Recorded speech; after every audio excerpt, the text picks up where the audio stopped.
Mga balita naman sa labas ng bansa, binago na ng China ang kanilang pinatutupad na batas na one-child policy sa bawat pamilya. Sa bagong batas, pinapayagan na ang mag-asawa na magkaroon ng ang anak.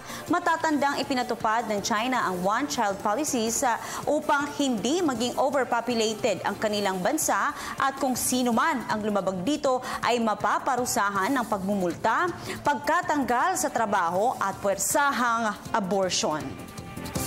Sa ibang balita, inihalal naman bilang bagong speaker ng U.S. House of Representatives si Wisconsin Congressman Paul Ryan.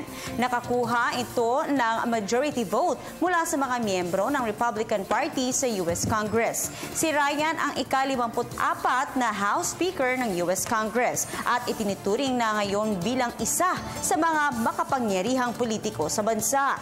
Sa loob ng 17 taon niyang karanasan bilang mambabatas, isa sa mga hinawag ang Ways and Means Committee ng U.S. Congress.